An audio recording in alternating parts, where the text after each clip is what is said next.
Olá, minha gente. Estamos aqui para o segundo episódio dessa nova série de podcasts da Envisionar, em parceria com a Rádio Transmundial. E nesse tempo agora estamos falando sobre líderes ou segredos para líderes da nova geração.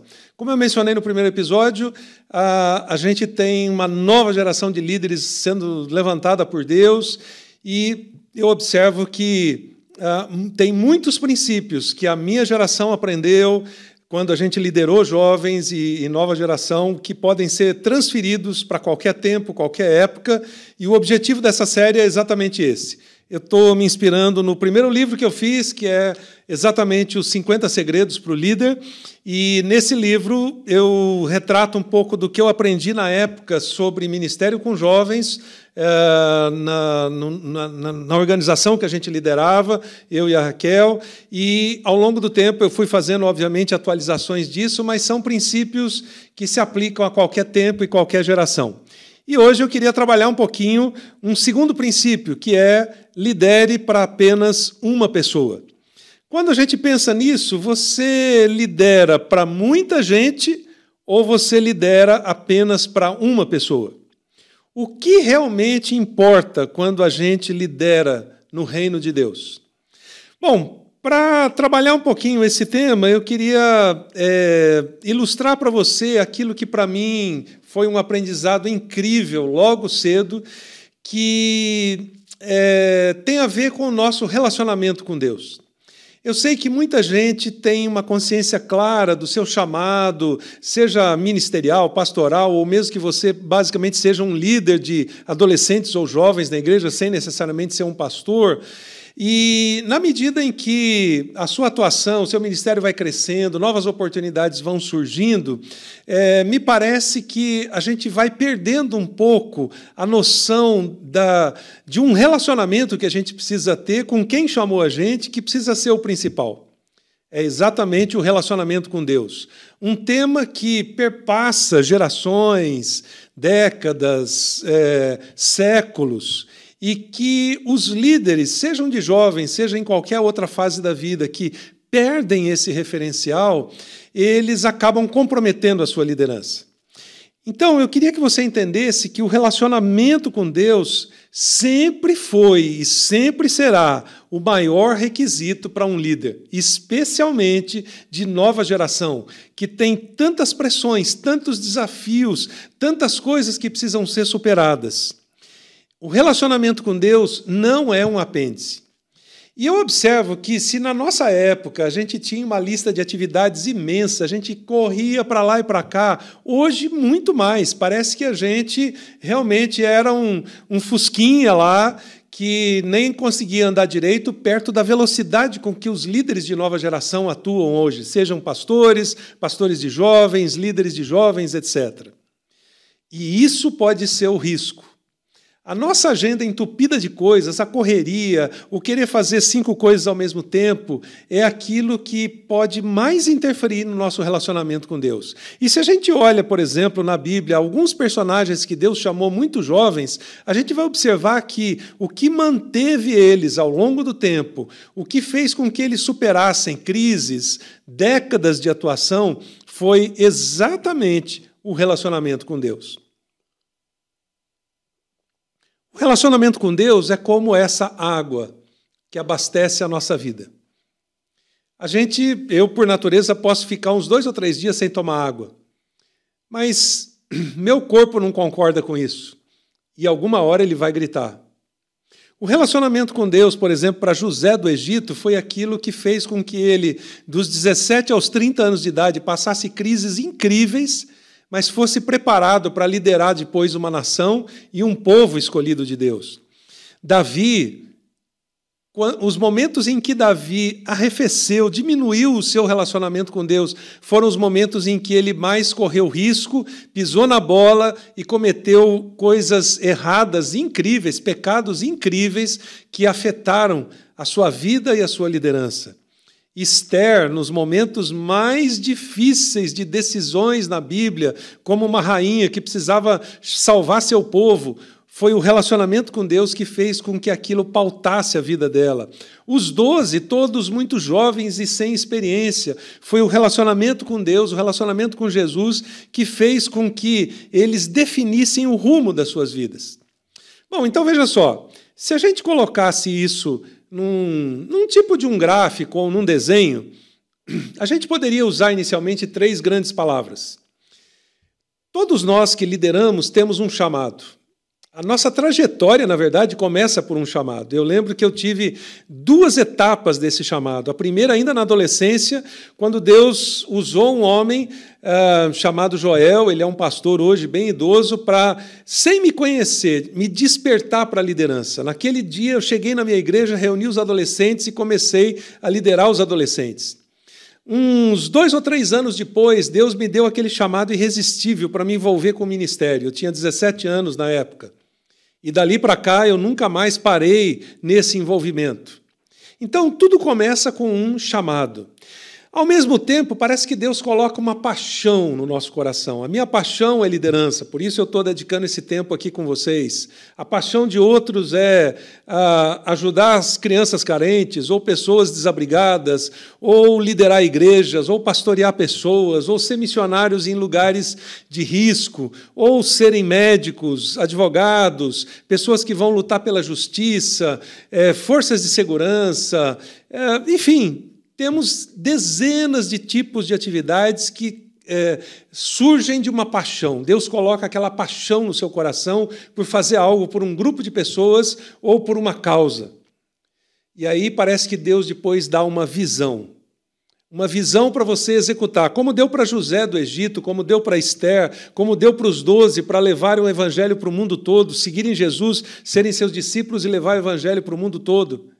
Então, é a conjugação dessas 3 coisas que alimenta a gente e que fazem com que o nosso relacionamento com Deus precise estar pautado sempre como o nosso alimento principal. É o nosso relacionamento com Deus que faz com que o nosso chamado, a nossa paixão e a nossa visão realizem o propósito de Deus ao longo do tempo. Eu me vejo realizando parte desse propósito de Deus ao longo desses últimos 48 anos, se eu contar desde a liderança dos adolescentes lá na igreja. Mas quando esse relacionamento com Deus diminui, isso faz com que eu me perca no meu propósito. Eu continuo tendo um chamado, eu continuo tendo uma paixão, eu continuo tendo uma visão, mas aquilo parece que ficou em segundo plano porque as minhas paixões, os meus desejos, tomam o lugar daquilo que deveria ser o chamado, a paixão e a visão de Deus para a minha vida. De outro lado, o meu relacionamento com Deus me faz lembrar sempre desses marcos de Deus na minha vida. Então, me faz lembrar sempre aquele chamado irresistível de Deus aos 17 anos de idade. Me faz lembrar sempre da minha paixão por servir aos líderes. Me faz lembrar sempre que Deus me deu uma visão não simplesmente para organizar e estruturar organizações, mas para cumprir essa visão dele. E isso alimenta a realização do propósito de Deus na minha vida e me dá longevidade. E isso evita com que eu me perca no meu propósito. Tem muita gente que começa muito bem, mas que não termina bem. Por quê? Porque talvez ao longo do tempo tenha arrefecido nesse relacionamento de amor com Deus. O relacionamento de amor com Deus também pode ser visto de uma outra forma. Deus deu uma promessa que está muito conectada ao seu chamado. Então, pessoas como Abraão, como José do Egito, como Esther, como os 12, como Paulo, eles tiveram promessas de Deus quando Deus o chamou. Para Abraão, Deus disse, eu vou te abençoar, você vai ser bênção e você vai abençoar as nações. Para Paulo, ainda quando estava ali naquele início, entendendo o que tinha acontecido no caminho para Damasco, Deus, por meio de algumas pessoas, diz, você vai ser um vaso de bênção, existe uma promessa. E, ao mesmo tempo, existe no final uma provisão. Deus quer levar você para caminhos mais distantes, lugares mais distantes, alvos maiores na sua liderança. E isso começa na juventude, na adolescência, quando você ainda está estruturando sua liderança. Mas lembre-se que no meio disso tem uma palavrinha não muito boa, chamada provação. Entre a promessa e a provisão existe a provação. E a promessa está conectada com o chamado. A provisão está conectada com a visão de futuro. Para cada visão que Deus te der, Ele vai dar provisão para aquilo acontecer. Mas a provação, ela está relacionada à manutenção da sua paixão, e a gente só mantém essa paixão quando a gente aprofunda esse relacionamento com Deus. E por que eu comecei falando sobre o tema servir a uma só pessoa? Bom, depois de muitos anos de liderança, agora mais recente, talvez há uns 8 ou 9 anos atrás, a gente tem o privilégio de cuidar hoje no Brasil, a Envisionar, do Global Leadership Summit, que é uma das maiores iniciativas de liderança do mundo. E existe ainda, ele não faleceu, existe um homem chamado Gary Schreman, que foi o presidente do Global Leadership Summit durante alguns anos. E o Gary, quando estava na sua 5ª aposentadoria, já, porque todo ano ele falava que ia se aposentar, mas na 5ª vez ele resolveu compartilhar algumas coisas que ele aprendeu ao longo dos seus 80 anos de idade. E uma dessas coisas, uma dessas expressões que ele usou foi: minha gente, eu aprendi ao longo do tempo que eu preciso servir a uma só pessoa. Esse auditório está lotado, mas eu estou olhando ali para aquela cadeira vazia e ali está Jesus. Eu preciso servir só a Jesus. Por mais que eu ame vocês, considere vocês, mas eu preciso servir a uma só pessoa. Aquilo, quando o Gary compartilhou naquele dia, me marcou muito, porque talvez eu não tivesse escrito isso nessa frase ao longo do tempo, mas diversas pessoas ao longo da minha trajetória me disseram a mesma coisa: sirva a uma só pessoa. Em muitas horas, a gente vai ter a tentação de se empolgar com a multidão, ou se empolgar com os resultados, ou, às vezes, até correr o risco de perder o senso daquilo que a gente está fazendo. Mas se a gente olha para uma só pessoa, e se a gente serve apenas a uma pessoa, isso aprofunda o nosso relacionamento com Deus, alimenta a nossa paixão, dá foco para a nossa causa e faz com que a gente persiga aquilo de uma maneira incrível. Por quê? Porque influência hoje é uma palavra incrível, né? Estamos vivendo no mundo dos influencers. Mas eu aprendi bem cedo, antes dessa onda de influência e influencers, que quando um líder olha para uma determinada coisa, isso por si só já exerce influência.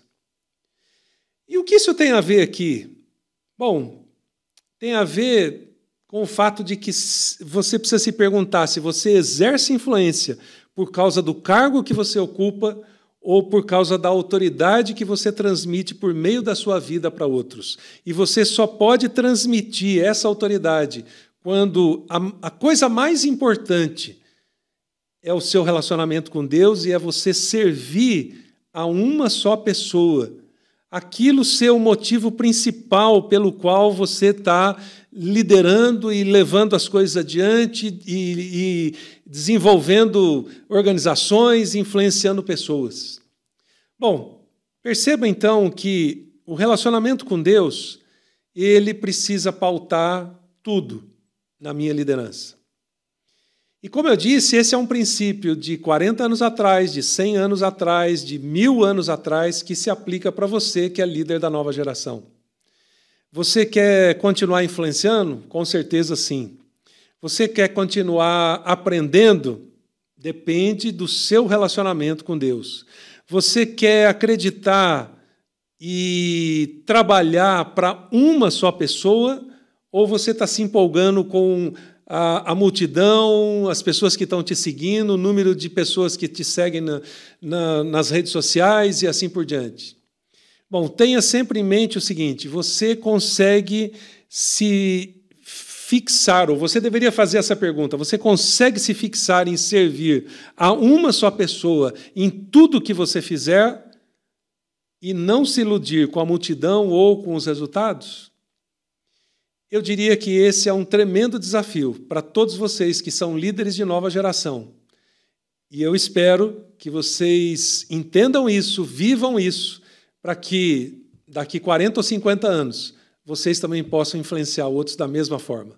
Então, espero ouvir a sua história e espero que você consiga servir a uma só pessoa. Até o próximo episódio.